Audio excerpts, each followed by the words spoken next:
Hello, friends. This is Selucian Joseph, Dr. Lou. Many of you know me by my nickname, Dr. Lou. Again, we are here hosting our new interview, our first actually interview for the new year with Center for Faith, Reason, and Dialogue. Uh, I have the pleasure to have with me today one of the most thoughtful theologians whose specialties include not only African theology, but public theology, contextual theology, missiology. And this guy has been in school forever. I believe he holds like 20 doctorate degrees, right? And he's also he's done work in linguistics, and he's extremely talented thinker, thoughtful theologian. So it's a pleasure for me to I call him Mathieu, okay, Yes. but it's a pleasure to have with me today Dr. Nonhosu. Did I say it Yes. correctly? All Very right, well. I'll try. I'll try. Okay. So, so, so since you're my friend, if that's okay with you, Yes. uh, I can we Matt it was Mathieu would be fine or Yeah, okay. yeah. Matthew is fine. Mathieu is fine. Actually, that's my son's name, Oh, Mathieu. oh, His nice. middle name, Terrence Mathieu, Oh, not good. Matthew, Mathieu. We have it Yeah, in French, right? Which that's means the gift of God is that's really right. the gift, Yes. yeah, gift of God. So today, Mathieu and I will be talking about I would say like four categories. The first part of our conversation would be on his personal and spiritual journey. Then we'll transition to his academic journey. Then you get to learn more about, for example, why he chose to major in linguistics and communications. Then, theology, public theology. Then the third part of our conversation is devoted to public theology, and finally on African theology. But for the sake of its title, I have entitled this conversation African Theology and Public Theology. So, Mathieu, it's a pleasure to have you with us at the Center for Faith, Reason, and Dialogue. My pleasure too. Thank you Yeah. very So tell us about yourself. much. Just a Okay. general introduction. So uh Segbegnon Mathieu Nyohosu is my name. I am teaching at Seattle Pacific University. I'm an assistant professor of theological studies there. I am married to one wife. We have four children. We have four children, and my wife and I were, just recently in Benin, co-leading and facilitating a nationwide seminar there. And we just returned back to Seattle, where I resumed my teaching assignment at SPU. I'm an ordained clergy in the Free Methodist Church, having been Methodist by birth and also later by choice after my encounter with Christ and in my discernment to seeking orientation about ministry. So I think you're going to get into those arena later. Yeah, I will. Thank you. Yeah. So you're from Benin. Okay. I Yes. think you and I have a connection. The Yeah. connection, I'm from Haiti. I was born in Haiti. I came to the States when I was 15 years old. Oh But wow. Benin holds maybe Benin is the most important country for Haitians for Yes. many reasons because as you know. one of the most important leaders of the Haitian Revolution, Toussaint Yeah. Louverture. Yes. That's where he's from, his Yes. parents. So Yes. I think there's a statue on his honor there, right? Mm-hmm. And then so also some of you may know that some people call Benin the birthplace of voodoo. And Yes. of course, there was a time Vodou was the most practicing religion in Yes. Haiti, but that has changed over the course of 20 to 30 years. Oh, Now, in Haiti, the Christian population is about, some people say about 40 to 46%. oh, So wow. somewhat Vodou has lost his dominant role, the dominant role he has played in Haiti for many years, and Okay. especially the charismatic and Pentecostal expressions of Christianity. Okay. But is one of the major, dominant religious traditions in Haiti. Okay. Yeah, so we do have another thing you and I have in common. We both went to seminary, so we Yes. studied theology, and um, and you have a PhD. One of your doctorates, right, is a Mm. PhD in theology. I have a PhD in theology and ethics, and then some of your interests are also my interest. Just in case you don't know that. So African theology, that's been one of my interests since I was a graduate school. Actually, not just in graduate school, that interest was more revealing, but in seminary, back at Mm. Southern Theological Seminary in Louisville, Kentucky. All right. So Oh, great. now you have your incredible experience, Mathieu, Yes. when you were in college, right? Yes. You were part of the Methodist Church renewal movement. In Yes. fact, uh, some people have said, you've were an architect of part of the movement in college. Where you tell us about, your time with Youth for Christ, Okay.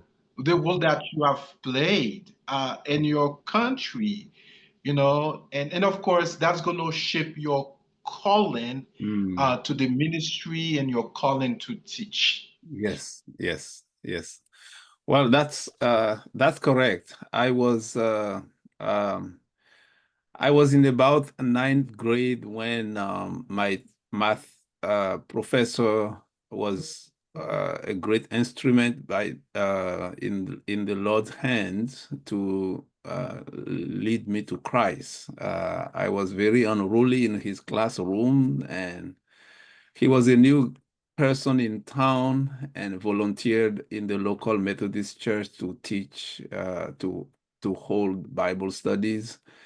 When the announcement was made, I hesitantly went to that Bible study that was announced, and to my surprise, the person working toward us as the teacher of the Bible school turned out to be the math teacher that I was unruly toward in the classroom, and that put me into shame. I was hiding myself in that group of church members that he was teaching. But at the end, I could no longer hide myself because he spoke.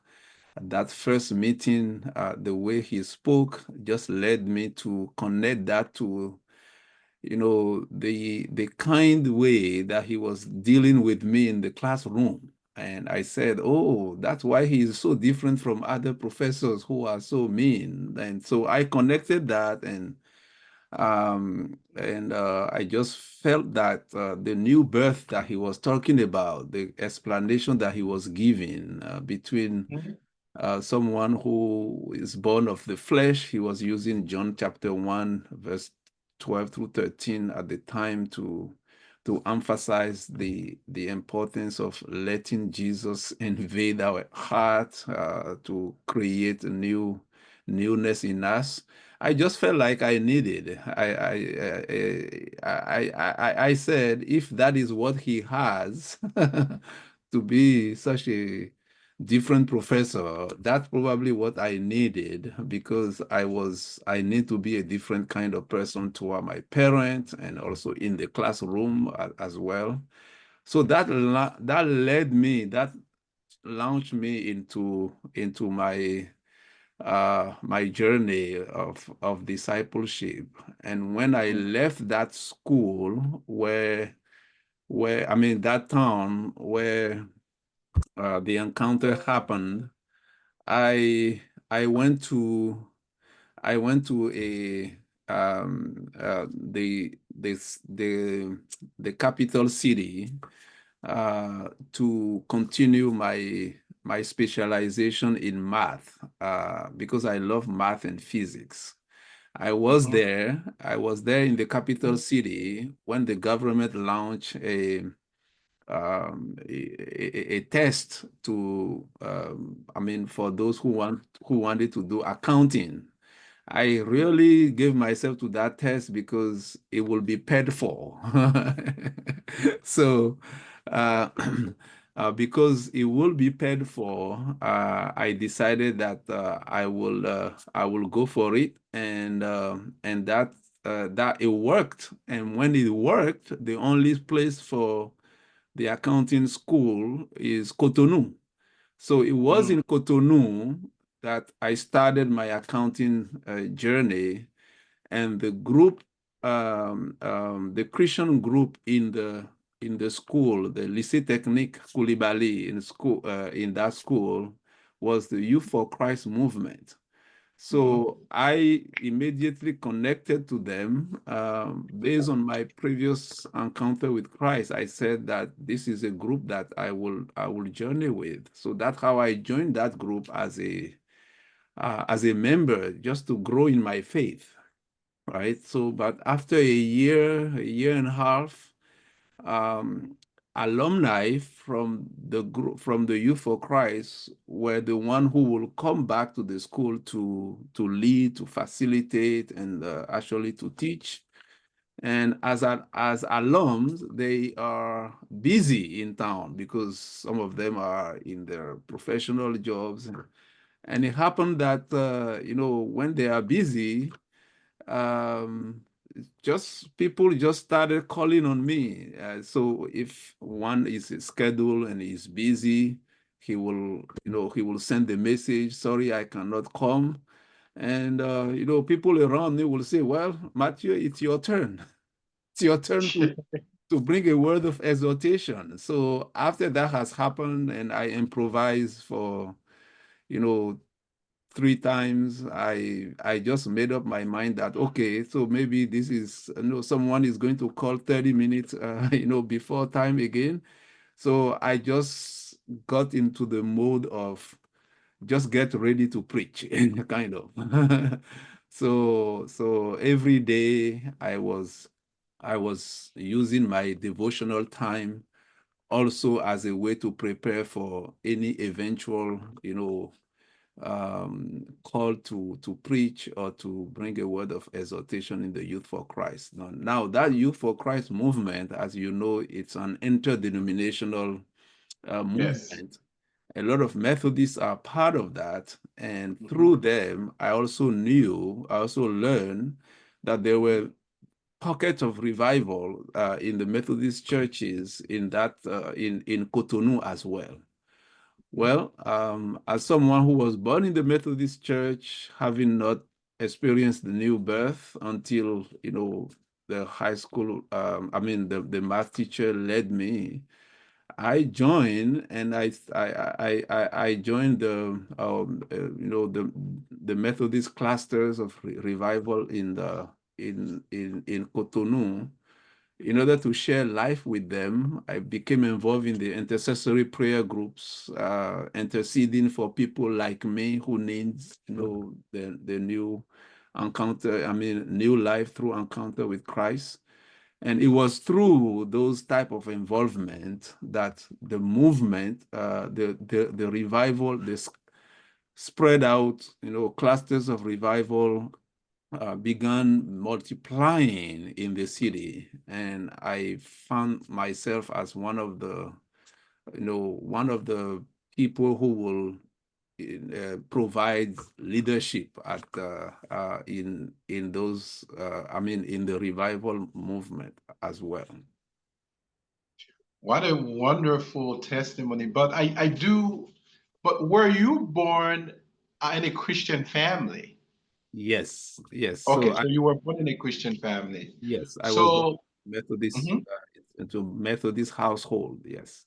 Okay, what would you say let's say, where were like the goals and objective of the renewal movement and Benin? Yes, I Okay. understand. Okay, you played a major role. You Yeah. and your team played a major role to win people for Christ. But were there any like other specific objectives, like on national level, for example?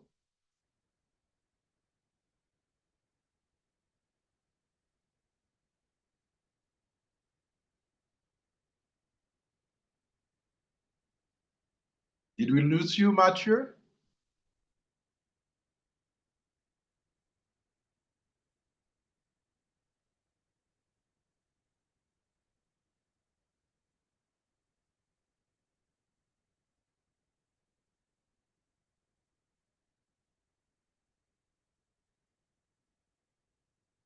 I miss- All right. Okay, I'm glad that you're back. I was like, Okay. where's Matthew?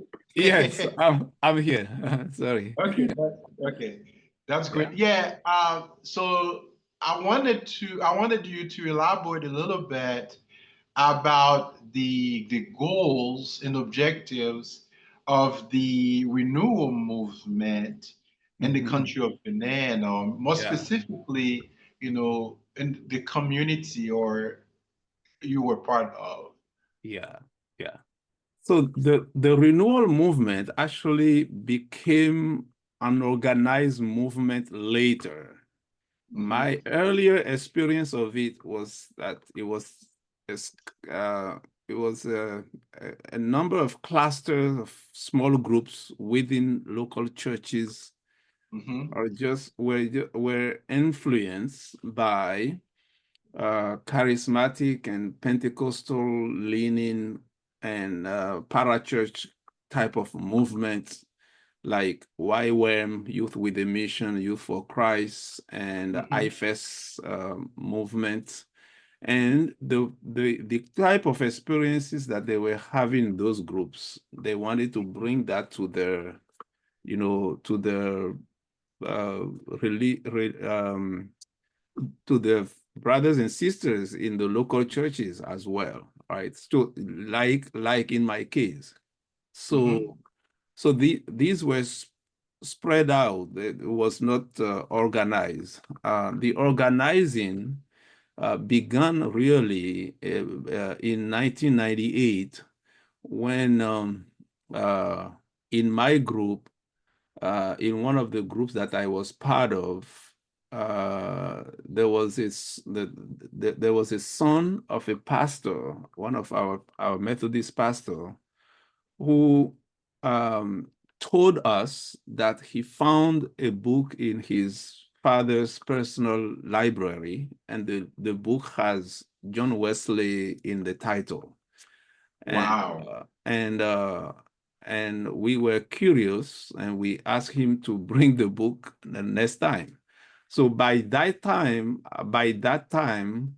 pastors were already persecuting, these small groups, scattered, unorganized small groups, and some were discouraged and were leaving the church. Some were, organizing independent community churches. Some were just going back into the routine that the church was in because of those type of persecution, and the persecution was exacerbated by the trouble. There was a particular trouble in the country at the time called rebaptism, like when people have that, heartwarming experience with the Lord, and they want to commit, they want to show their commitment through baptism. Then the church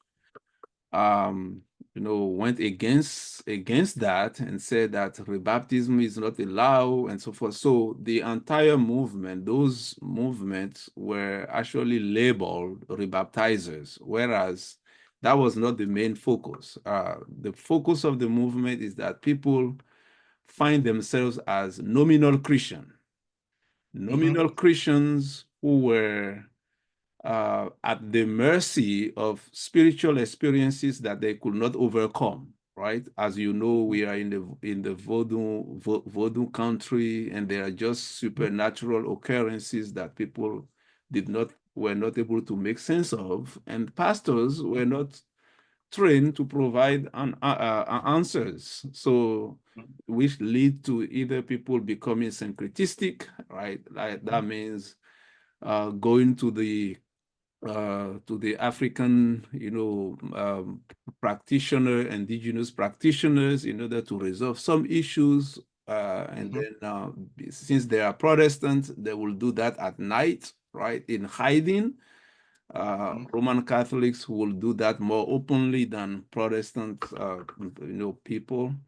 And so we were living, a lot of people were living that double life. And so when people are freed through our renewal movement activities, they see themselves more identified with the renewal movement. But this issue of baptism came up after one or two people, isolated cases, they wanted to show their commitment, and some Methodists and non-Methodists also participated in baptizing, those people. So pastors use that as a linchpin to persecute the movement as a whole, to start persecuting the movement as a whole. So when we ask our friend, bring us that book that has John Wesley, because we had no clear catechism or no clear teaching about the Methodist tradition, what is it, or Wesley, nothing. So when he gave us that book, we multiplied the book. I mean, you can't believe. I mean, we went to the printing. You made copies. Yeah, we copied the book, and the book was, a lot of people had the book at that time. So it was that book that actually shepherded or guided the side of the movement that became organized as a recognized and known, movement with the aim of renewal. In the Because country. Yeah. the book was written by Mathieu Lelièvre. He was a French scholar of the 19th century, and he wrote the book John Wesley, Sa vie et son œuvre.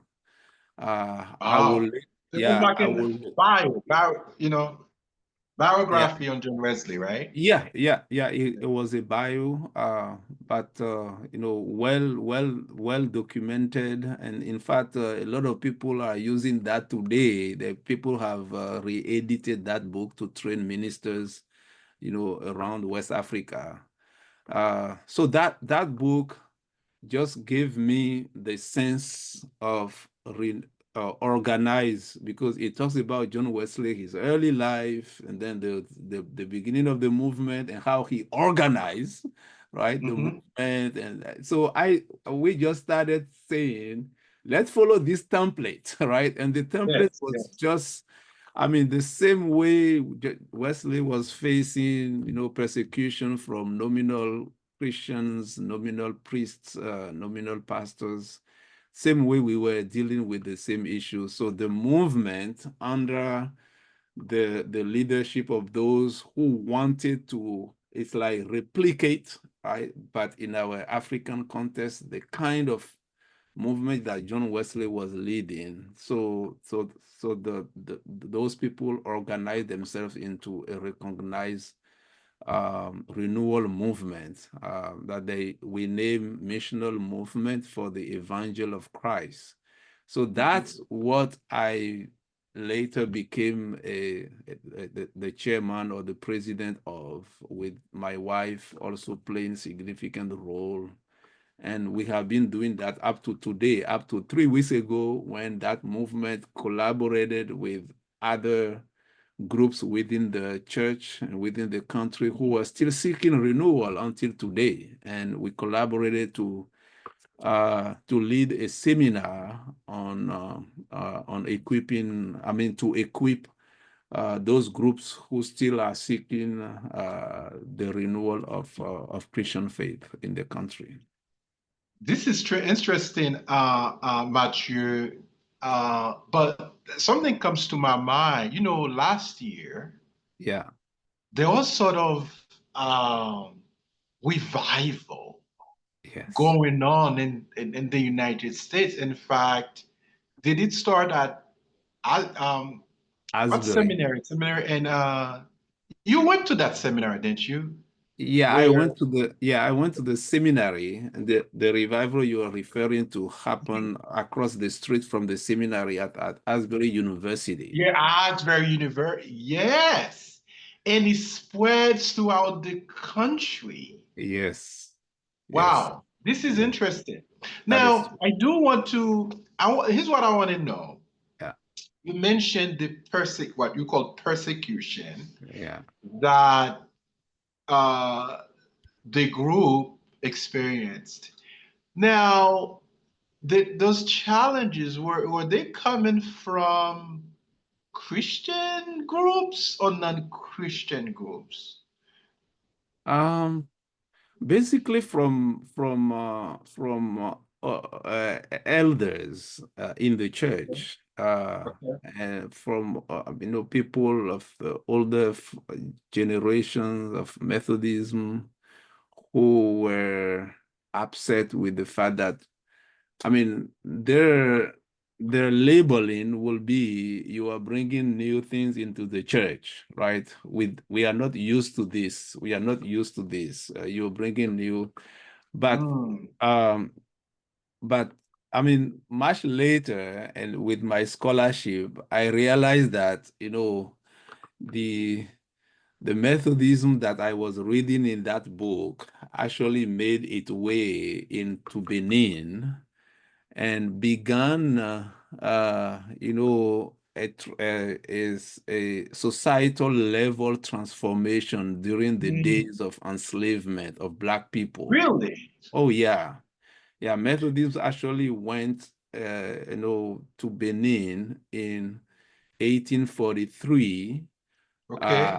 at that time, the Wesleyan Missionary Society from London, from Mhm. Great Britain, Said missionaries. yeah, the Wesley, the WMMS, Yeah. Wesleyan Missionary Methodist or Wesleyan Methodist Missionary Society. They've already made a conscious choice in 1835 to Hmm. actually return to Africa Hmm. to repair the damages that, to contribute to repairing the damages that enslavement has done to African people. So their leitmotif in going to Africa as missionaries was to Hmm. do anti-slavery work. And that's the spirit that they went to Benin with. And it was the first organized missionary movement in Dahomey when Hmm. King Gezo was still, doing In power. Yeah. slave raids and contributing to enslaving people. So the movement actually was in Benin as a revival and social, politically engaged. And so Thomas Birch Freeman, who was the leader, has also journaled and he left the traces of what he has done. So the movement has been that way until the um, the 20th century debate between Boltzmann and you know and the conservatives. And Boltzmann just won the day in the theological education in Benin. So those who are critiquing our Mhm. renewal movement, they were actually raised or educated by pastors whose Mhm. their training was actually rooted in Boltzmannian approach to theology. Unfortunately, Wow. yeah, that's what Wow. my scholarship led me to discover. But prior to that, yeah, there was a lively, evangelical renewal-oriented Methodism in Benin. Unfortunately, those we were dealing with, they were not used to that because they just were not raised with the pastors under whom they grew up in the church. So for them to be Methodist is to be kind of liberal, progressive, Mhm. and nominal type of Christians, and that's where the clash was, because when we were doing things that have charismatic and Pentecostal leaning based on those who were influencing us in the 1990s, they will say that we are bringing into the church things that are not Methodist. Well, So he was, I guess, it was a conflict over ideology. yeah, exactly. It was Yeah. a conflict of Yeah. yeah, orientation of Christianity. Yeah, Orientation. yeah, Now, you mentioned Wesleyan missionaries planted this seed in 1835 yeah. in Dahomey. Yeah, no, 1835 They're from the Gold Coast, from Ghana, From, from and Ghana, the Gold yeah, Coast. Okay, okay. and then they circle from Ghana to Nigeria, and then from Nigeria to Benin in 1843. In 43. Now, but before the intervention of Wesleyan missionaries there, Yes, yeah, were there other Christian Protestant denominations?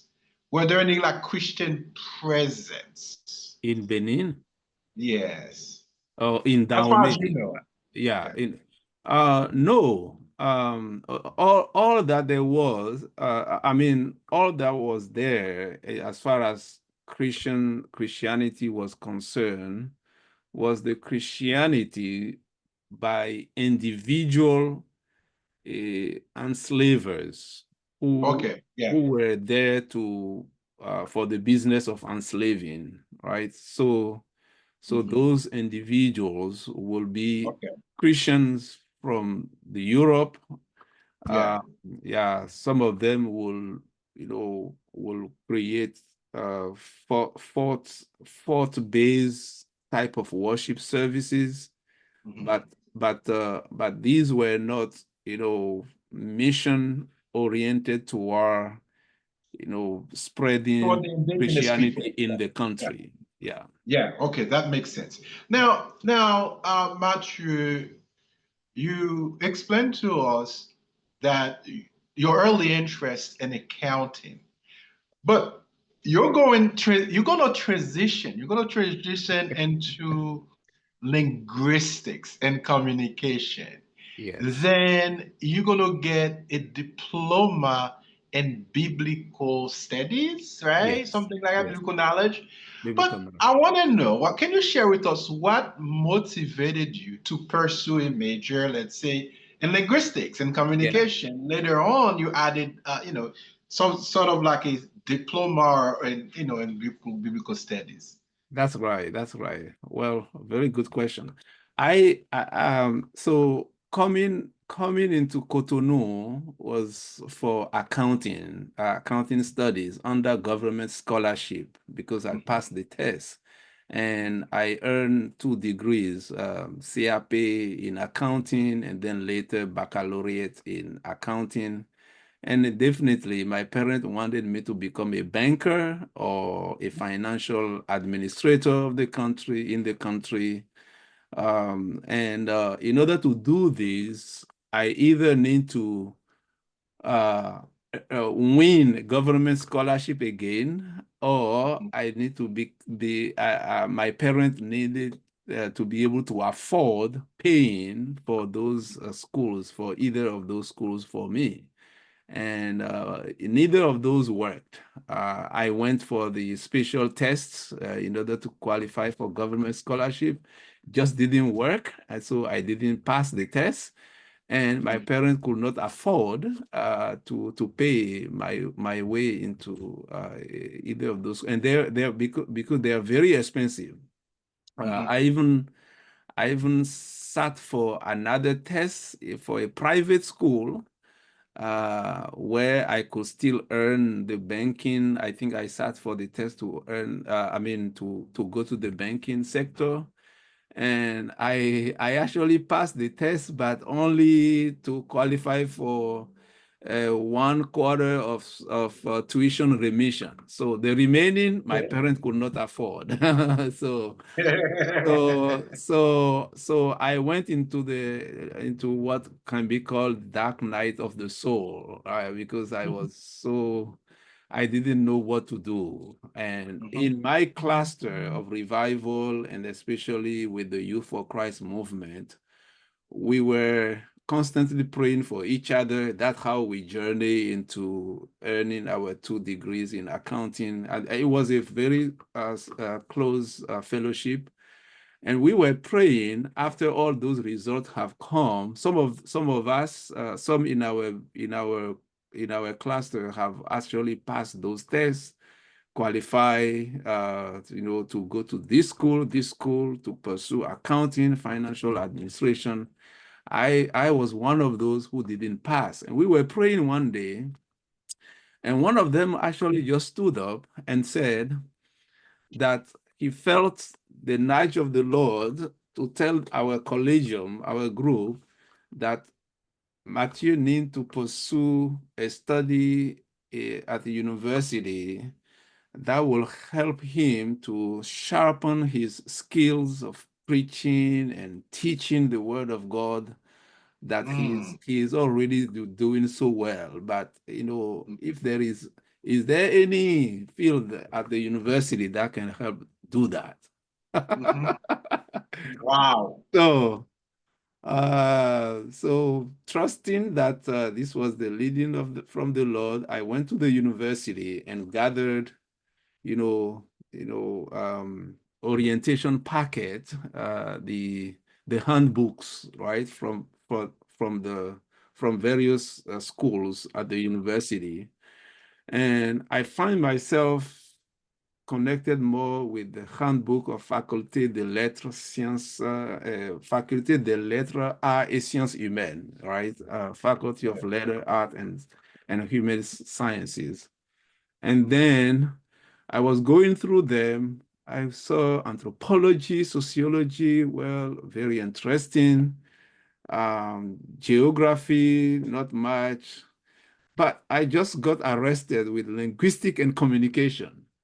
And the way the titling just, caught my attention, because that was the utterance Yeah. from to communicate or to teach the word of God better. Oh, So that's great. so that's how I just registered to study linguistic and communication and come and see my parent. They said, you are foolish, you are going to trash your career, you are very good at accounting, and you don't come home if you if you pursue that field. And that was a big shift. Yeah, Yeah. that was a big shift. So that's how I shifted, and I was studying accounting and linguistics.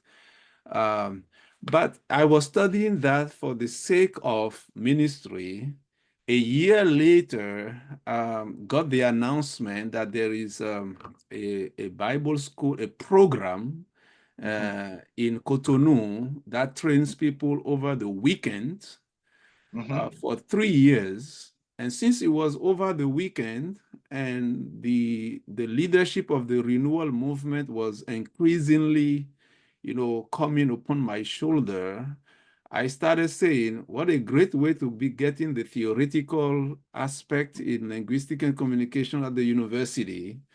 And then the weekends, I will just stay at the Bible Institute in order to learn, direct theology and Bible training skills.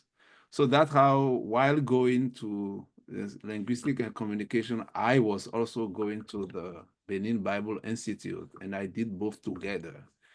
And they did, Wow. yeah, and they did, both of them did sharpen my skill in shepherding or leading the renewal movement. Yeah.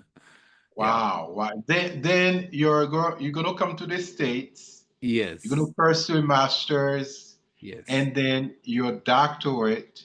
Yes. Then you're gonna say, well, that doctorate is not one doctorate is not enough. Then No. you're going to pursue a PhD in public theology. This is interesting, Mathieu. Why public theology? Yeah. Not Yeah. that, now, okay, for example, you could have pursued a degree like in the typical systematic theology, right? Yeah. Because my Yes. PhD is in systematic theology and ethics, right? But Yes. public theology, why public theology? Why, you know, Well, I mean, I will say in the yeah, at the non-conscious level, it seems to me that it is a summative, you know, um, you know, it's a kind of summary of my journey, right? Having okay. had background in accounting, linguistics, and then intercultural studies at the master level. Um, I found myself at the level where theological thinking be, Hmm. became a means by which I interpret things that are happening in the public realm, in the public setting, Hmm. Okay. and then to provide solutions to those to issues that I'm concerned about using theological framework. Uh, I wasn't doing that as a rebellion toward systematic theology, but but we but we forgive you, okay? We forgive you. but but if you want to understand the immediate background to my choice of public theology was that Yeah. after my intercultural studies at the master level, I Hmm. was I was curious about integrating social science, especially in the area of Hmm. counseling, to theological thinking, right? So because my intercultural study training created in me a high awareness of the cultural nature of a lot of the Christianity that I have known, I'm seeing in the US and so forth. So the passion for integrating faith began at that level. And when I was at Asbury Theological Seminary, I was writing my term papers. Every class that I took, I will write a term paper addressing an issue that has an indigenous dimension and like an endogenous dimension. Like every paper that I've written, I'm addressing something about, right, life in Benin, life in the Vodou culture. Hmm. And the first two papers that I wrote, the professor just made a comment on my paper and said, um, you should seek a PhD program because you don't have to write this much here. You don't have to write this much. Uh, That's for funny. me, I was doing a doctoral study. So I was taking my writing and I was taking Mm, everything seriously. So, and I didn't have a lot of, a lot of a lot of knowledge about the difference between doctor of ministry and PhD. His mhm, comment got me curious, and I went to Google and I learned about the difference between both. And I say, wow. So immediately I took some, some steps to shift to shift from DMin into PhD at Asbury. mhm. So I made a proposal, submitted that to Joel Green, whom I had Yes. studied previously in Great my New master's. Testament scholar, Dr. Yeah, Green. yeah, Yeah. yeah. So I wrote a paper on him in my master program, and he was very open to supervising me. The Asbury Seminary has had a PhD program through London School of Theology at the time. So I really wanted my DMin program to shift from DMin into PhD. And everything Mhm, was set for that to happen. But, some roadblocks and related mhm, to funding and then immigration. mhm, So things were just becoming chaotic if I was going to insist that I need to shift from the DMin to the PhD.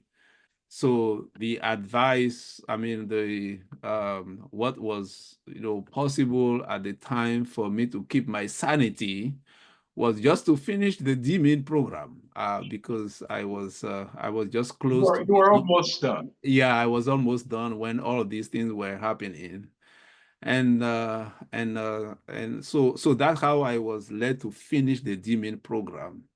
And I just let go the PhD and went to Benin, got into some roadblocks in Benin, but started applying anyway to teach at the in schools in Benin. And the DMin was just not a language that people were familiar with. I wanted to teach at the National University, at the Roman Catholic in a Roman Catholic program because my concentration was in family and counseling ministry for the DMin program.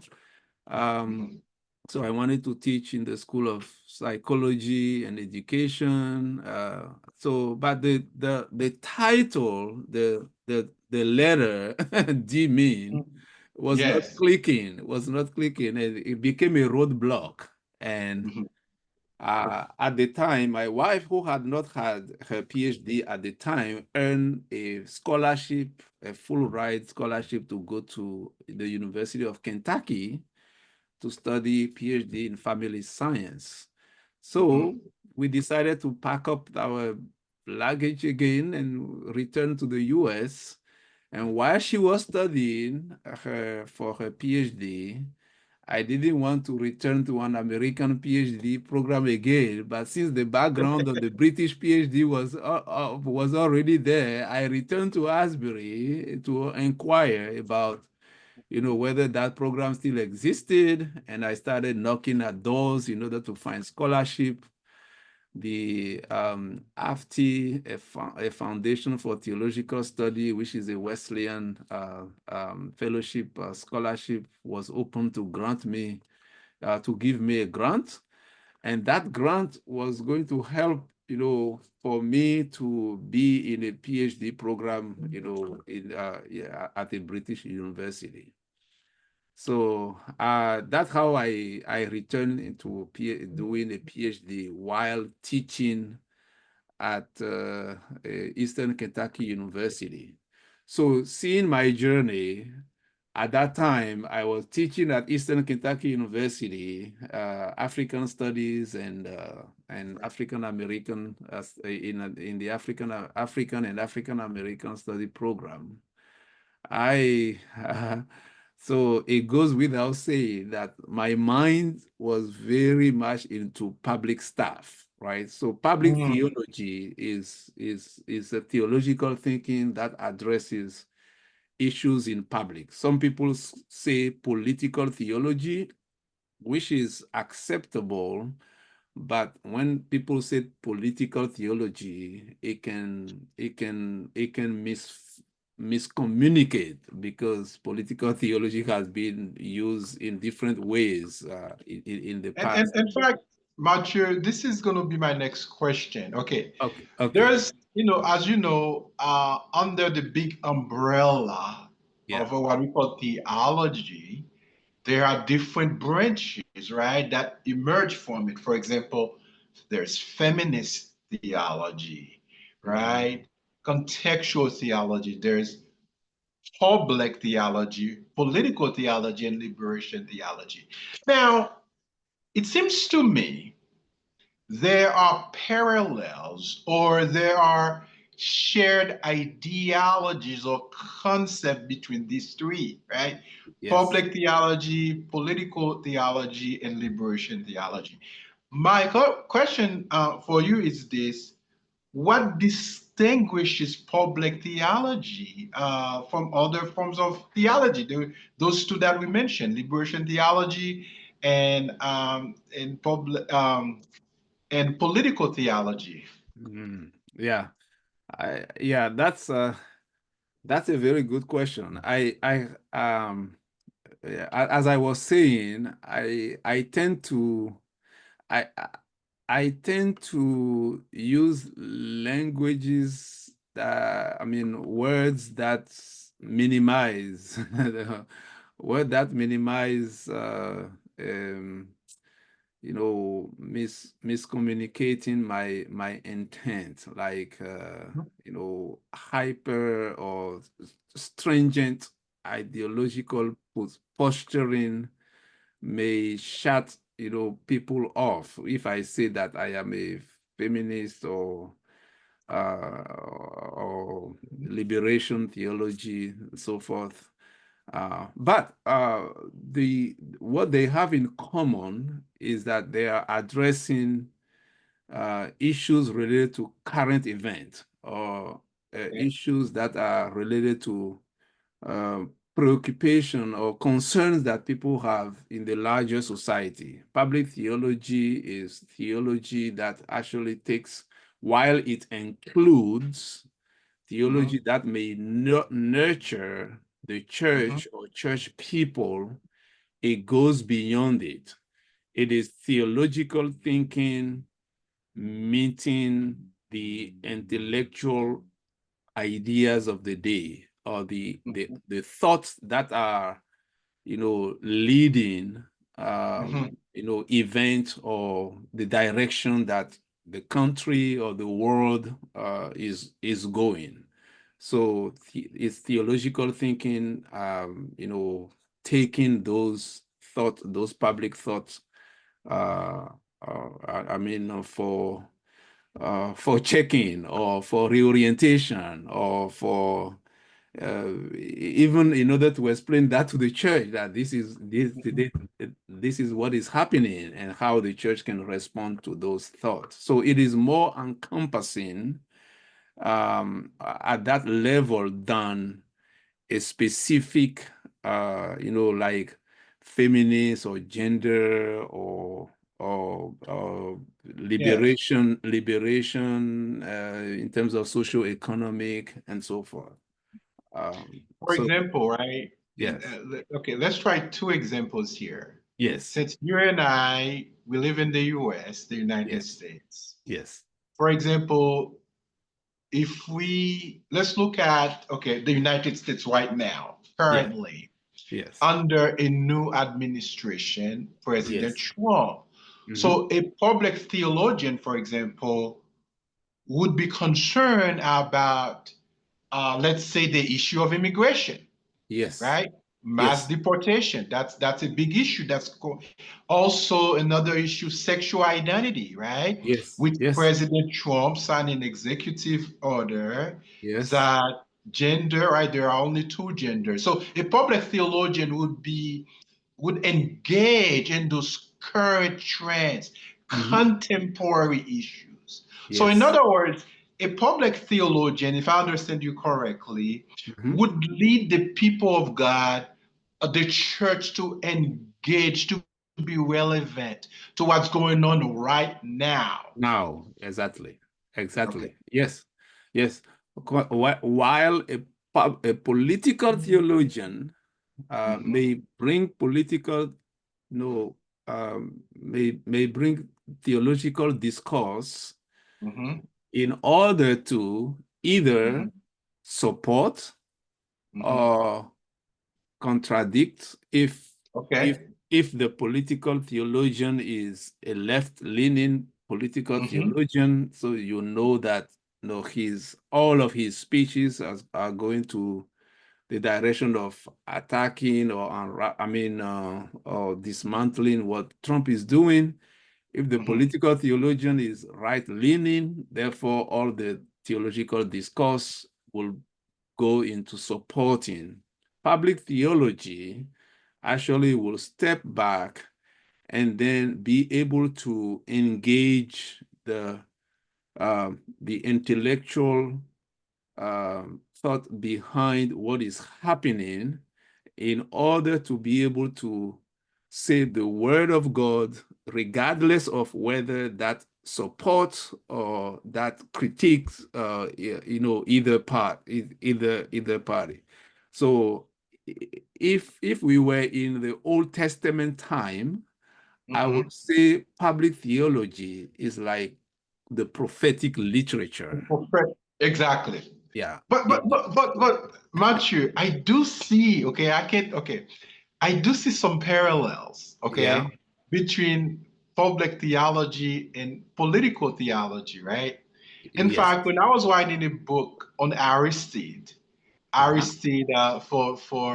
for my audience who do not know, Mhm. was a was a former president of Haiti, was a political a priest, Yeah. also in liberation theology. So because when I read his work, I see the connection between public theology, right, which has the prophetic element in it, as you mentioned, and political theology because he was a politician and liberation theology. So here's the parallel I see, okay? Yeah. Correct me if I'm wrong. Mhm. So a theologian who emphasizes or who looks at the world of politics, such as laws Mhm. or decisions made by those in power. They will Yes. look at those issues from a Yeah. theological perspective, right? For Yes. example, a public theologian, I mean, a political theologian would say, okay, let me look at the issue of immigration from a Yes. theological perspective, right? Mhm. But a Yes. public theologian would say, okay, let me look at the ideas behind those laws. Exactly. But Exactly. but also you do have a theological framework Yes. to also to evaluate, Evaluate those you know, ideas. yeah, those ideas. Okay, all right, Yeah. Yeah. very good. That's right. Because I'm trying to be on the same mind as you. Yeah, yeah, yeah. The reason why I try to avoid the language of political theology is just so that, and we have this phenomenon in the Old Testament as well, even up to the Eusebius time, right? Who might be called a court theologian. So Mhm. political theology tend to be court theology. If you are in the court of the king or the president and so forth, the temptation is to use the word of God, the teaching, the doctrine of the church. Because you Mhm. are a court theologian, you live by the court, it will be difficult for you to really speak in a way that criticizes the person, the person who is in power. So Mhm. political theology can tend to become court theology, and Mhm. but when you see that your concern is the human flourishing of the public, Yeah. so you are able to say, oh, this thing that the court, the royal, the president, the White House is doing is very good for the human flourishing. And in fact, it fits within God's reign, the way God intends to rule the earth through Jesus Christ. If you see it, you can be able to say that this is good. But public theology also means that because you are above, your speaking is above. When you see something bad about the court, about what the royal power is doing or the president is doing, you are also able to say, this is wrong analysis, this is wrong Mhm. economic, Mhm. theory, this is, wrong, constitutional interpretation.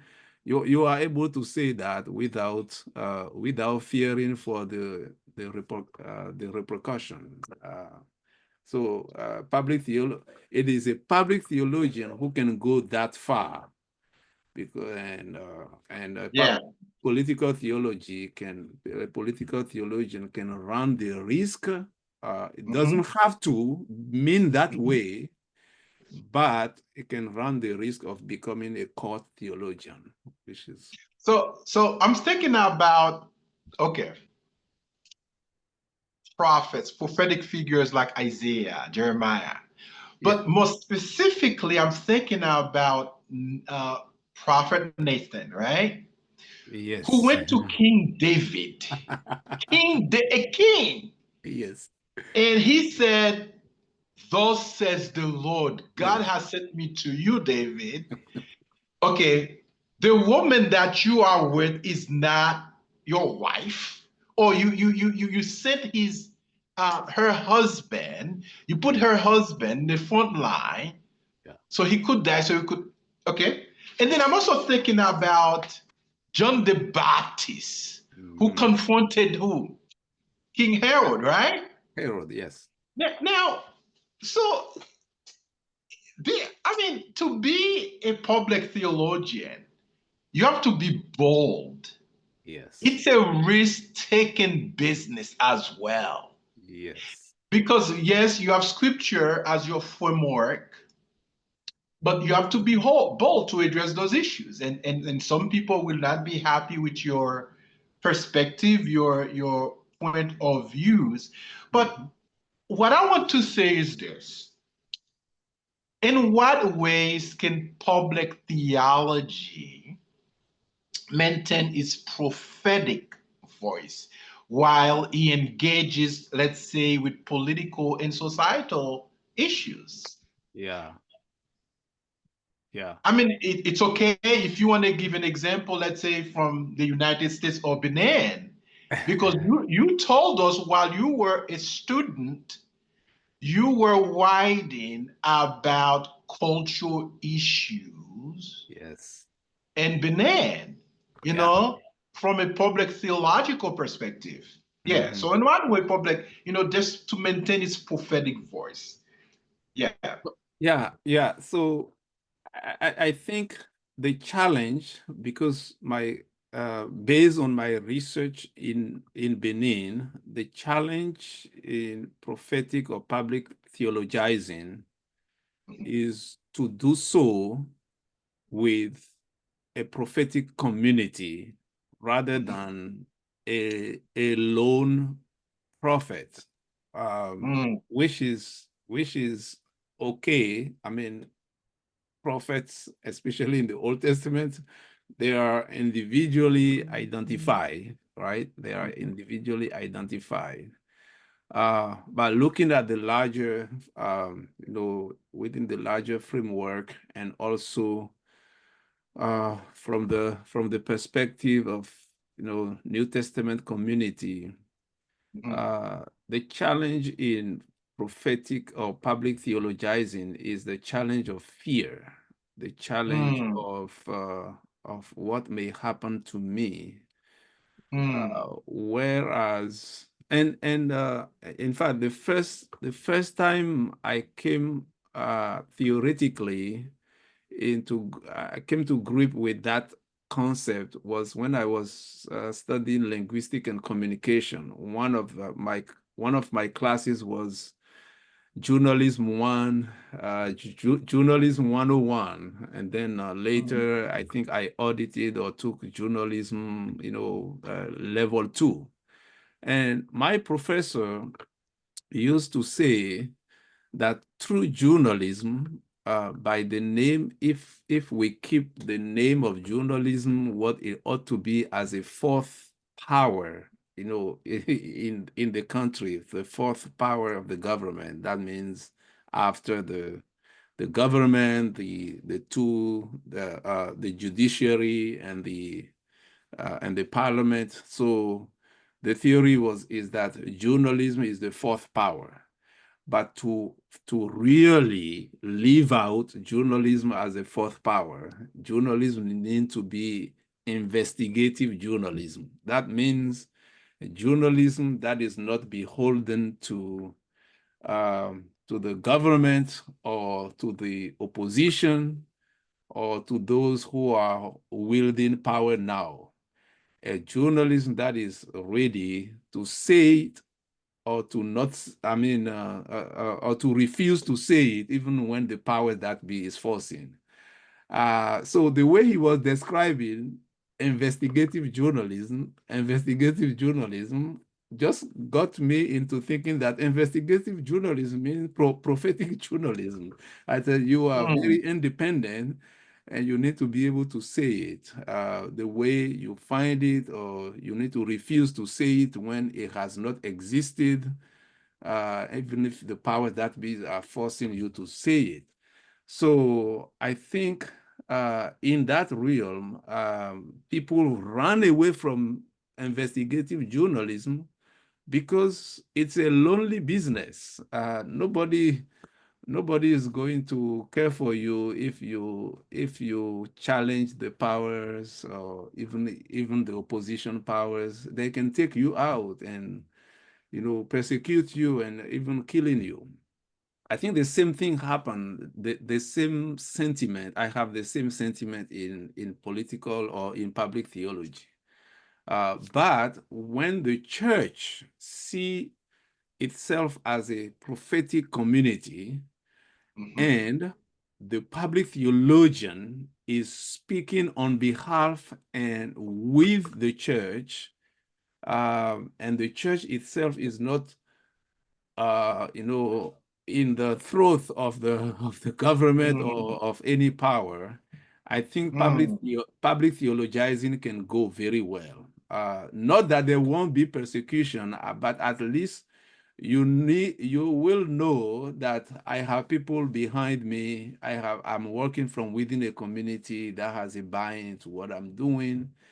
If we are persecuted together, and so forth. So So, yeah, so, so, so, so let's think about an example. This yeah, is well said, right? yeah, I'm thinking about while you were speaking, I'm sorry, I yeah, was thinking about MLK, who yes, was a pastor, a yes, public theologian. Oh my yeah, gosh, what an incredible example. And yes, while you are talking about the public theologian must be grounded, must belong to a community. It's not a work that he or she can do on yeah, their own. And I was yeah, thinking about, okay, King, right, his church back in Birmingham, later, mhm, of course, and then in Atlanta, mhm, his church, both yeah, churches were with him.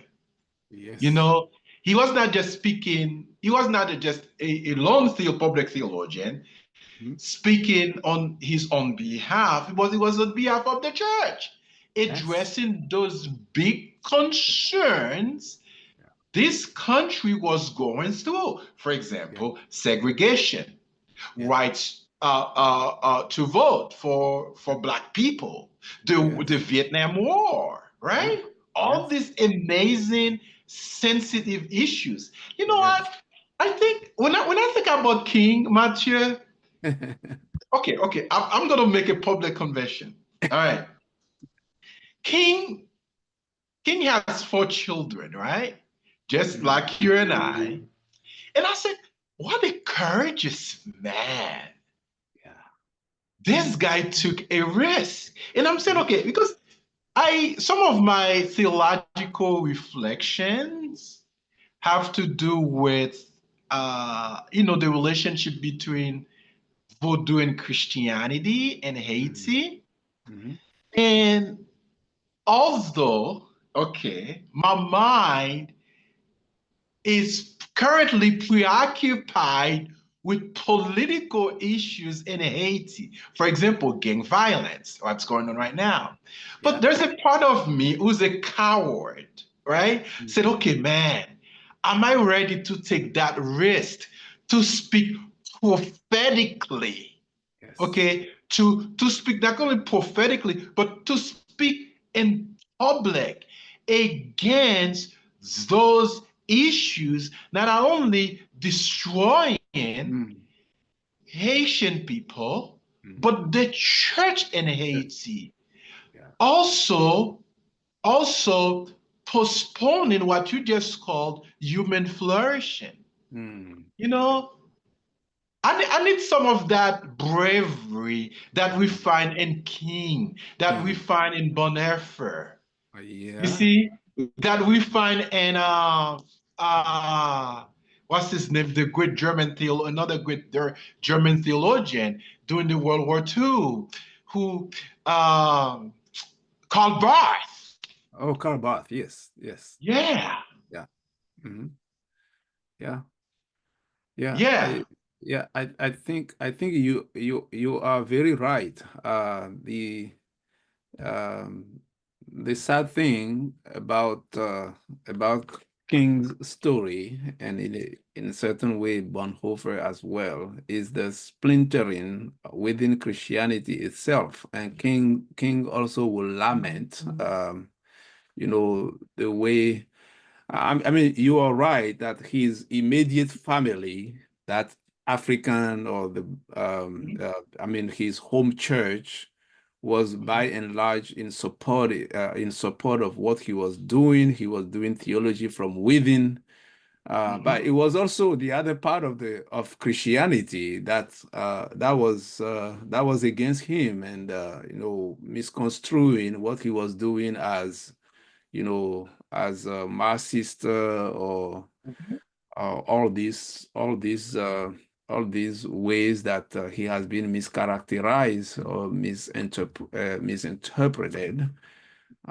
So if the church as as a larger body was, I mean, stood the ground in order to support him, maybe things would have gone differently. Um, Mm, mm, and I mean, I don't know. You have raised the case of King, and it's part of his story is still mysterious to me until today. Um, so the way he was assassinated, mm, what was being what those who killed him, what were they afraid of? was he mm, was he tagged as a domestic terrorist or whatever? I mean, I'm still not sure, how he was perceived by the people who decided that he was not good for the society. mm, But what I know is that, yes, his life is a true representation or a genuine representation of what I was talking about when I talk about public theology, that he stood above the fray. mm. Yeah. He's speaking uh, any justification about why he had to die was a either a blatant misinterpretation of his action, Mhm. or just an anti-God thing. Either people Mm, didn't understand that he was there for the whole of humanity, mhm. because he was not just for African or African American No, people, no. right? His theology was the theology for humanity, and that's the example. I think Unfortunately, I'm sorry, this is what I think this is what evangelicalism is missing in King. yeah, Because King has a profound prophetic passion, prophetic influence from the prophets themselves, yes, yeah, right? And yeah, the way he was able to quote the Old Testament, right, yeah, to echo what yeah. the prophets have said Hmm. and contextualize those things within what was going on in this country is Yeah. simply trustworthy. But Mhm. interestingly, some people try to put King within this little corner, right? But they Yeah, don't yeah. see his grand vision, It's gone vision. universal vision, which is biblical, right? Yeah. Oh, yeah. The biblical vision is universal, right? Oh, yeah. Yeah. Yeah. Crosses culture, it crosses races, it crosses ethnicity, it crosses gender, Exactly. Yeah. Yeah. you know? Yes. Yes. And I think this is what's something important, like Prophet Jeremiah, right, Hmm. was Yeah. able to see during the exile. Yeah. He was put in jail by the Hmm. king, right? Yeah. So he was not just dealing with that particular kingdom, but as a person Mm. who received from God, God who has an incredible, comprehensive vision of Exactly. the world and the future. Hmm. You could Hmm. see, so the actions of the king were not only affecting the people of God, but the world around him, Exactly. you Yes. know? Yes. Yes. Yeah. So, Mathieu, we're gonna transition. We've been together for more than an hour. All Okay. right. Yes. So the last segment of our conversation would be on African theology, which is one of your another theological areas Hmm. Hmm. your work is focused on. But let's Yes. say if we can manage navigate, 2 to 3 questions, Yeah. right, on that. Yes.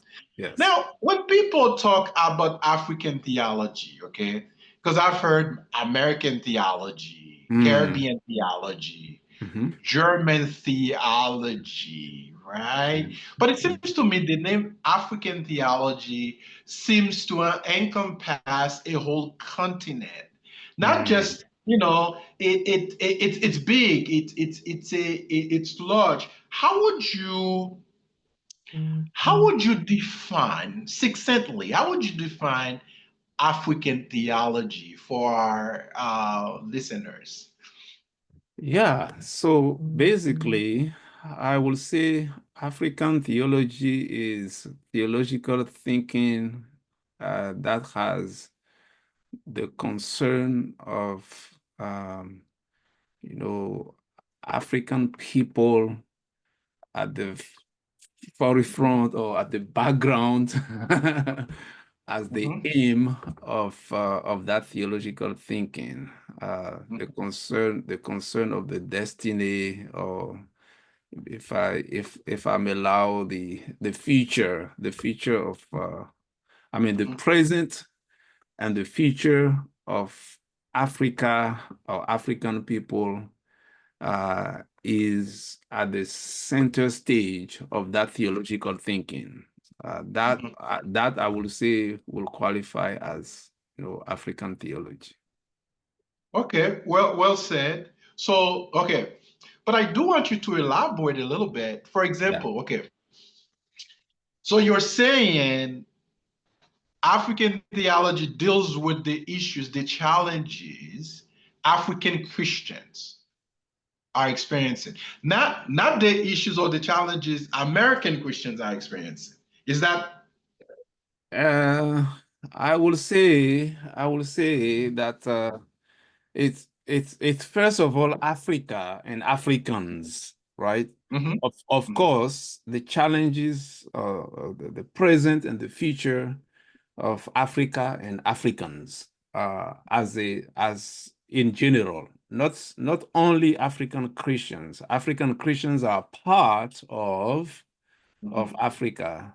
But your question, I see where what your question where your question is going, and what I will say is that in today's world, using the world system theory, it is quite impossible to actually have any discourse, any serious, honest, genuine discourse about the contemporary and the future destiny of African people without addressing, the the Europeans and the Yeah. Americans. And I mean, Yeah. it's just impossible. That theology will not be a full theology, but it is a matter of focus. It is a matter of result. Okay. This Okay. thinking will result in, right, in the flourishing of Africa and Africans today and in the future. Of course, in the process of doing that, you can't possibly do that without addressing what therefore are the negative or maybe the possible positive influences in those I mean in addressing the focus on African people. And when you are asking that question, you have to be able uh, to get in touch with what American theology or politics or economy is doing for the lack of flourishing of Africa today and so forth. And so it sounds secondary to African theology, but it cannot be hidden. You can't do that you can't do African theology without addressing the way American theology is and is influencing or impacting Africans. So African theology is both particular and universal. Yes, Would you say yes, that? yes, it is. And I will say, Mhm. I will say that I am using a Mhm. particular approach that I may call, uh, we redo Contextual, this. Yeah. Well, I not will say intercultural theology, right? intercultural. Okay, Yeah, intercultural. Okay. intercultural.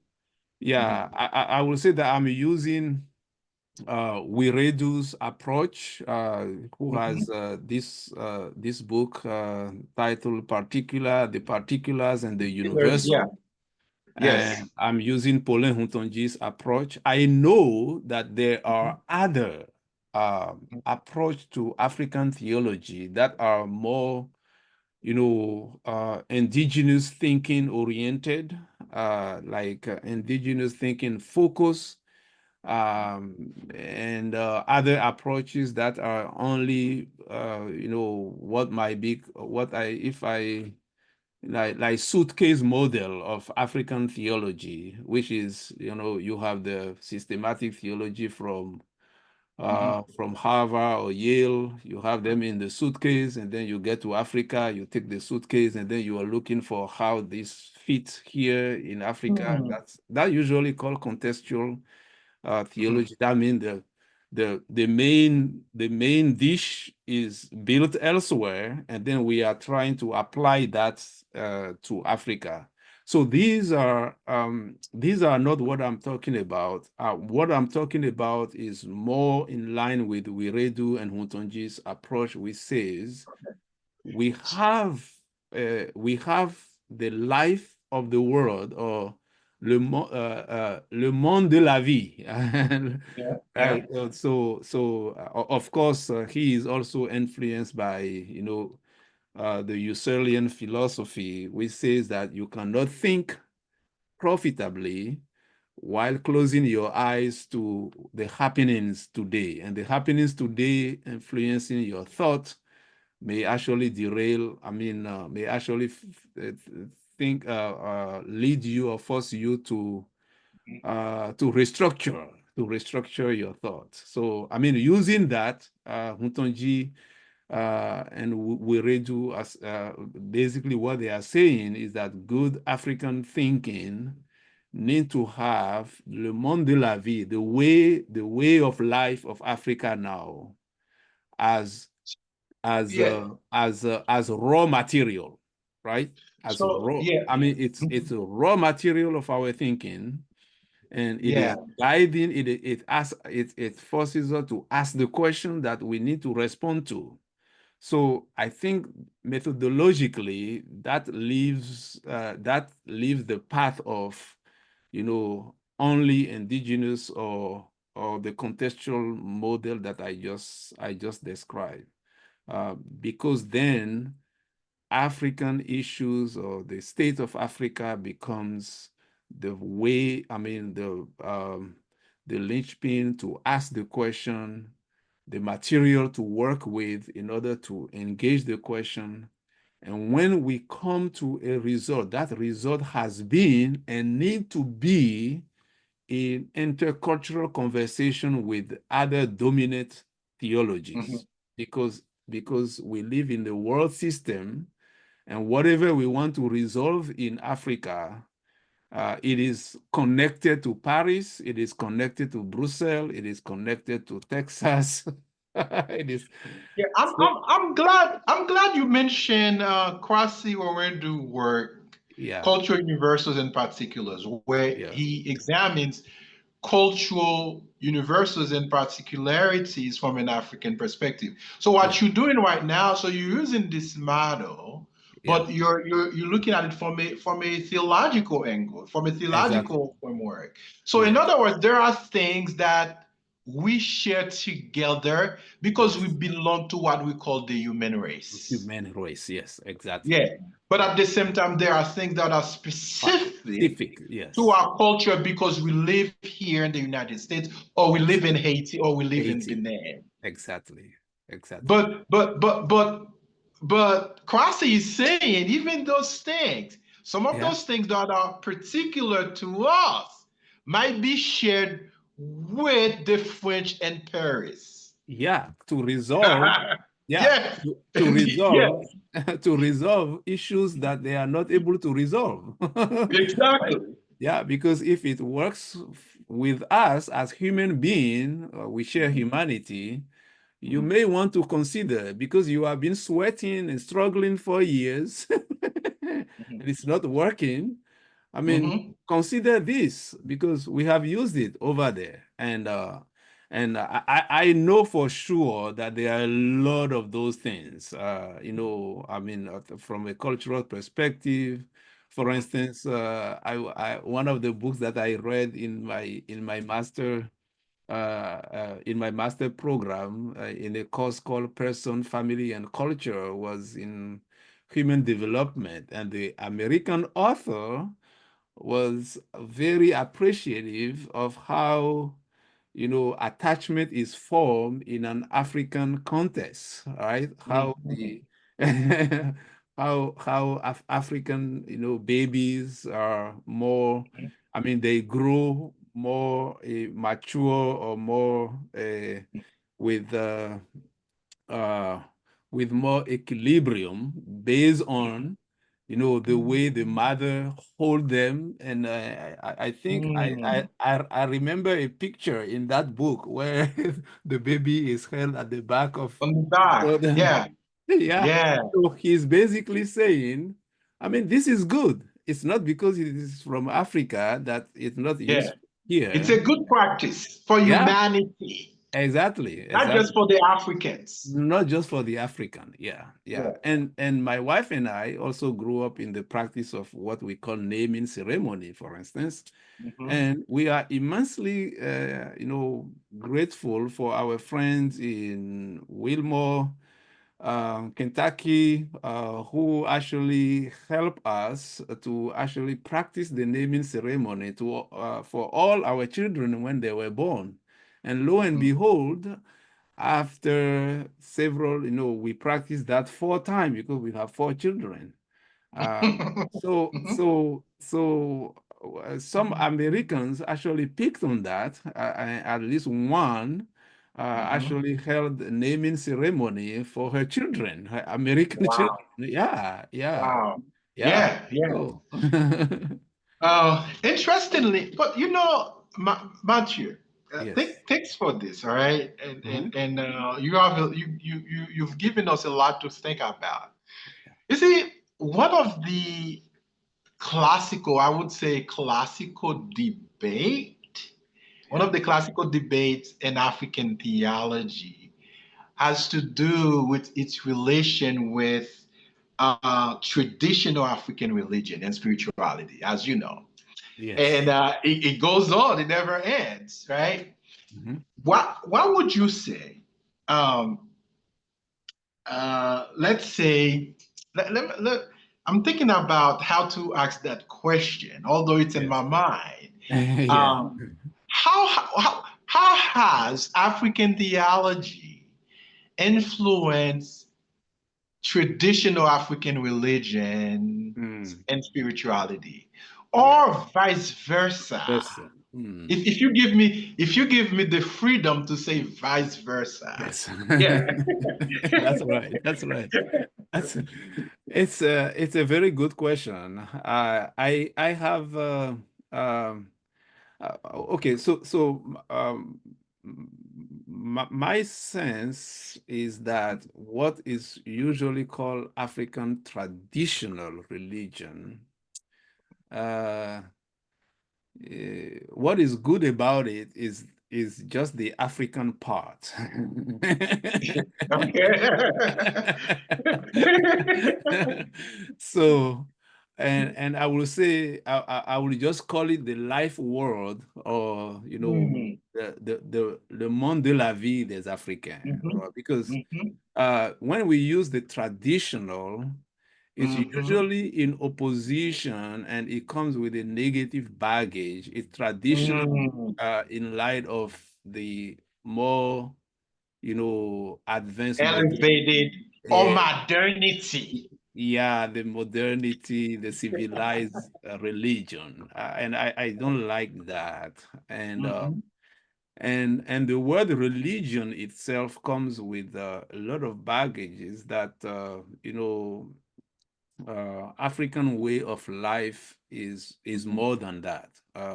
I know that some people go the New Ages language and say it's just spirituality and so forth, but I'm not going there yet. I'm saying that it's African.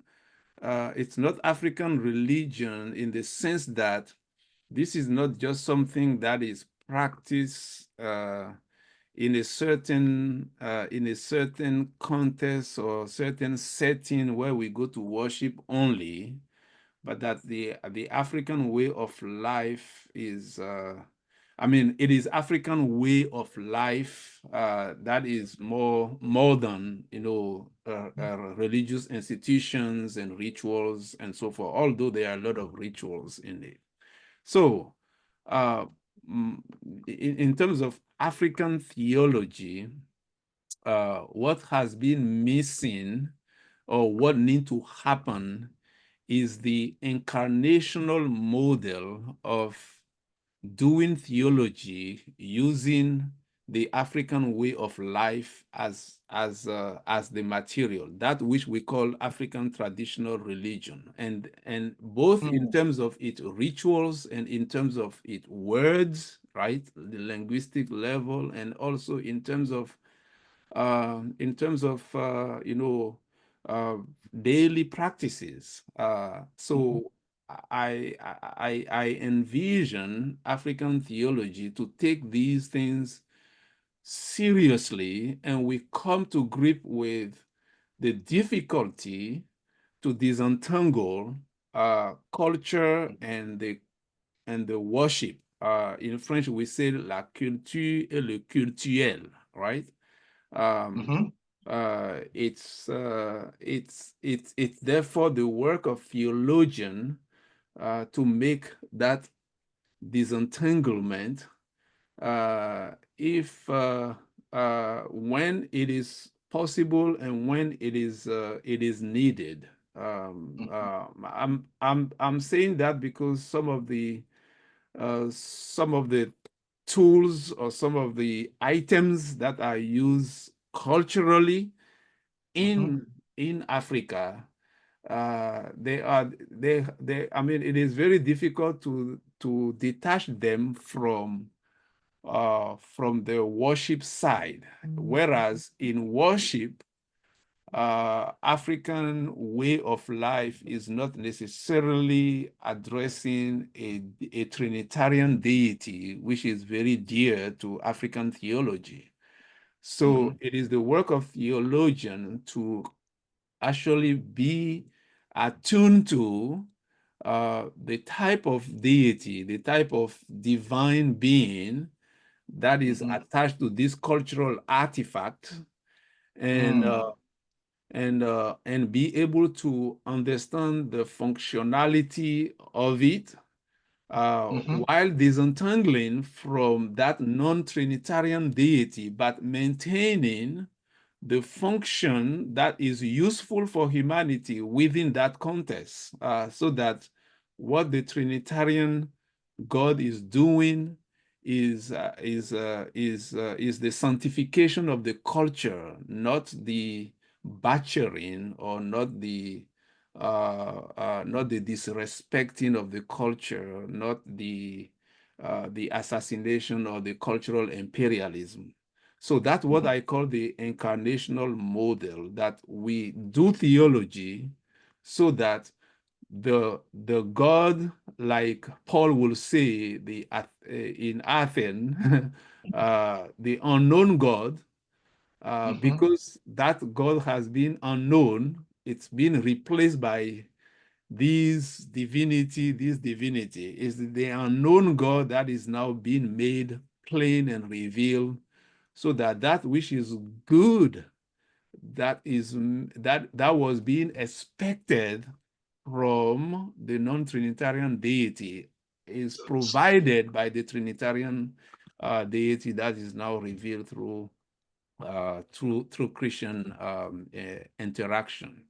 So in that way, we still, I mean, what that leads to is evangelism without westernization, and discipleship as the focus. And because it is discipleship as the focus, there is no rush, right? There is no rush to do statistic, right? Do big campaign evangelism and count, the number of converts and so forth, because the quick evangelism does not allow a deeper penetration of the gospel. We don't even know, in those quick ways of doing evangelism, what the Trinitarian God is supposed to do in order to change the way of life of people. So we need to take time. Mm-hmm. We need to be able to love people deeply, to be able to wrestle with the question. And anyway, we just need to be Jesus in Galilee. He took 30 years before he Or, in that. you know what? I'm again. I was thinking about Kwame Bidiako's work, right? Yes. Okay, Hal. Okay, there's nothing wrong with African cultures, Yeah. but you Mhm. said something that's very interesting to me. Okay, because I was Yeah. thinking because before the talk, you and I were talking. I told you I'm writing a book doing a comparative theological analysis, right, Yeah. between Vodou and Christianity. So I'm dealing with some concepts. Yeah. And while you said the word sanctify, right? You used the term incarnational theology, right? Yes. And then you interjected the word sanctify. Yeah. It's okay, okay. I think some people would say, look, let's take the Orishas, for example, Mhm. or the Vodun or the Loa. If I understand you correctly, correct me if I'm wrong. So you're saying, Yes. okay, okay, look, there might be things in African traditional religion, although you and I don't like the term. I don't. I Okay. do not like it. Okay. You're saying, okay, there might be certain aspects and African traditional religion, Mm-hmm. okay, that are good, they do not oppose to biblical Christianity or biblical theology, right? Mm-hmm. And then you said, okay, but we need to sanctify those cultural elements, right? Now, but some people would say, Mathieu, my dear friend, well, don't we need to reject all these things? Okay, but you know the traditional view, approach of Christianity to world religions, right? Mm-hmm. Okay, Vodou is demonic, Islam is demonic, Hinduism is, they have nothing to offer to us. There's nothing we can learn. But you're saying no. In fact, we need to see how, again, going back to Kwame's thesis, right, which you Yes. articulated well, we need to see how God has revealed himself in those culture, in those traditions. Yes. Am I interpreting you correctly? Yes, so those who will be saying, do we need to reject? No, we are not rejecting anything. Mm-hmm. Uh, we are actually welcoming the fullness of God, right? Mm-hmm. So there is a sense, there is the sense of God in African culture, Mm-hmm. both anthropologically Mm-hmm. and theologically. I stand by the fact that it is not when the evangelists set up their booths in order to evangelize that God has come to Africa. No, all right? Anthropologically, you get to the people, even you take the natural prayer, the pre-gospel, pre-Christian prayers, you analyze them, discuss analysis, you see that these people are making a distinction between what might be called lesser gods, right? There is Mm-hmm. a there Mm-hmm. is a there is Yeah. a there is an anthropologist, Patrick Claffey, who did Mm-hmm. that kind of work in Benin. Mm-hmm. And people use our language to tell him that these gods, the Vodou, right? They are sons of God. Yeah. They are Mm-hmm. sons of Mao. Uh, Yeah. Maulisa. yeah, yeah, Yeah. yeah, Maulisa, yeah. So there is anthropologically the sense of that even though we have these lesser gods, they Mm-hmm. are they are subservient, that they are servant or they are messengers Mm-hmm. to the supreme deity, right? Mm-hmm. And these people have that notion for a Mm-hmm. long time, long Yeah. before. So anthropologically, I mean, the sense of God is there. And theologically, we know that, as you quoted, from Romans at the beginning of our dialogue, right? There Mm-hmm. is a sense that God consciousness is in Mm-hmm. people before they Yeah. even It's in hear. every culture. Yeah, yeah. So what I'm saying, therefore, by talking about the incarnational model or the sanctifying model, is that when we get into a given African culture with the message of the gospel, we are being attentive to what God has been doing here, what God has been Mm. revealing to people here, and where are areas problem. And this is not because we are Christian that we are doing that, because within the African culture itself, except for those who are so romantic about Africa or African, indigenous belongings, they will tell you, honest Africans will tell you that even within our own backyard, we acknowledge that we have problem. Even we have problem with some of the deities. Some of the deities, Yeah. I mean, people, so it's so much so that, for instance, one of the African religion that is booming, right, in Benin today, it's not from Benin, right? It's not, it's from the nearby Ghana, right? It's called the Mm-hmm. Tron, the Tron, the Tron. So there is this practice within Africa itself to seek out alternative or more deities that will help to Mhm. solve some problems within Africa. And people will travel, right? Mhm. If you go to a historical, just like we do historical theology, Mhm. if you understand the historical nature of certain deities, Or you will first. in other words, without calling you, the gods migrate from one place to another. Exactly, exactly. Though the migrations of God is a reality in Africa. People can go to this place and come back with a deity that they believe is.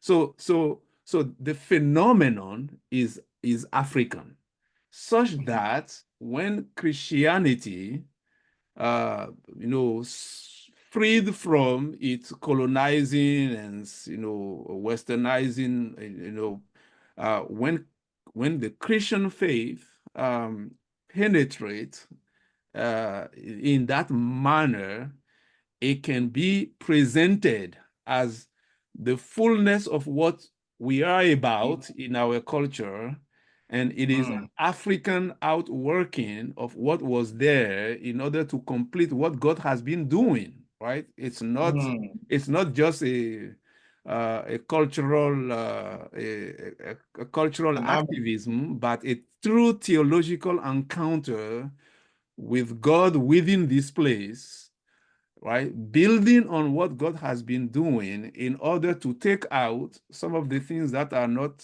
helpful and that the people themselves will recognize. They'll recognize that these are not helpful because um, while they can do some good, they are also, bad. How can we Yeah, entertain?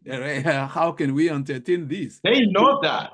They Yeah, do. yeah, so if we have a deity that is only good to fulfill the functions of the good that we expect from this divinity, right? So what is being displaced is the instrument, right? Not the purpose, right? Mm. The purpose is there fulfilled in Jesus or in the Trinitarian God, but the instrument that has been used for years and years and has ill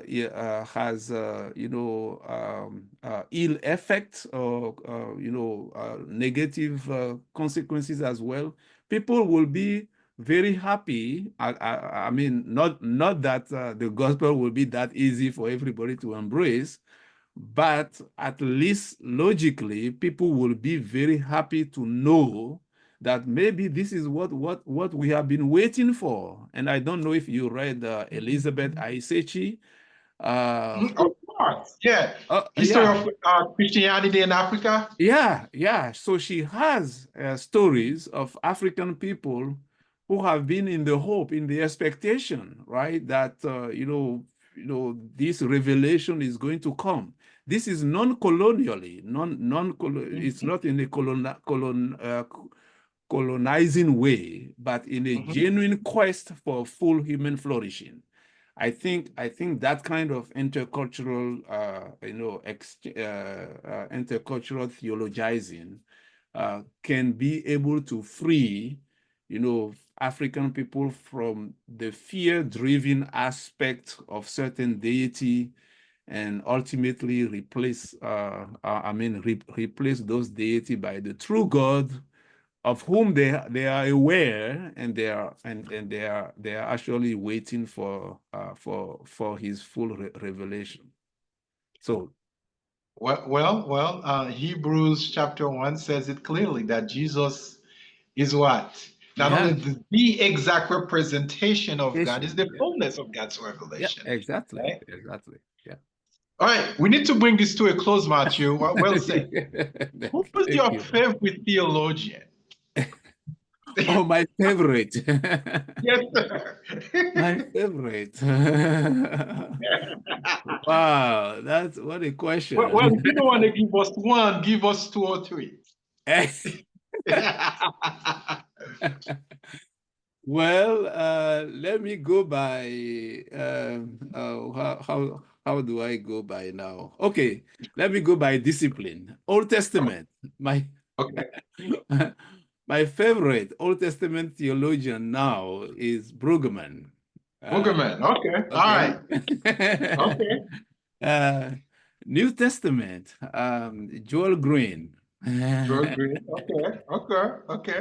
uh, Now um, this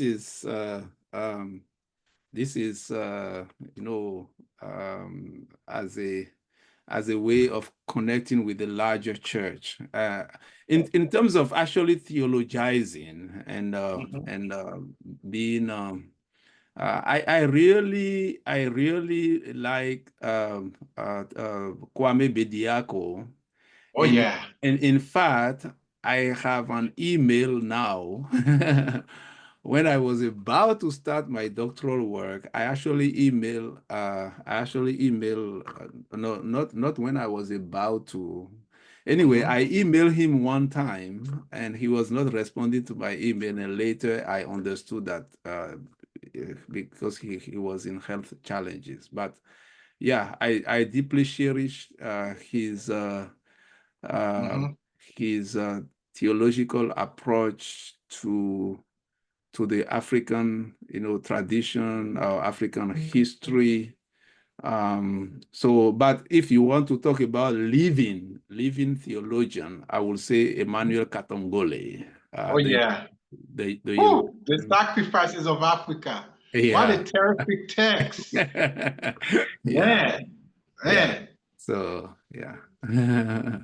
Wow. Thank you. What would you Sure. say in the past 50 years, the most influential theological work to be published? Wow. You can only say one, not three. One. Yeah. In the past 50 years. Yes, sir. The past 50 years. Uh, well, I don't know whether you will welcome this as a theological work or a New Testament, but the moral vision of the New Testament uh, Okay, okay, is, okay. yeah, it's at the crossroad of New Testament work, theology, and ethics. Yeah. Yeah, so I think in terms of Hmm. theological methodology Hmm. and ethical reasoning, uh, Yeah. that has had a big It's a influence superb one in by my Richard journey B. Hayes. Yeah, Richard Hayes, That's yes. good. That's good. That's good. Yeah. Well, Mathieu, thank you so much for this wonderful conversation. You spent over, oh my gosh, almost 2 hours with us with the Center for Thank Faith, you. Reason, and Dialogue, talking about your journey, your ministerial journey, your academic journey, and of course, uh, your insights on public theology and African theology. We thank you so much for this Yes. time together. Is there anything, last word you want to say to the audience, to our listeners? I'm very happy to have been part of this conversation and to be featured in your on your esteemed channel. I really appreciate that. Thank you for inviting me and for teasing my brain, come like we say in French, défier mes méninges. Well, thank you. Yeah, I really enjoyed the conversation. I will be happy to return for another topic.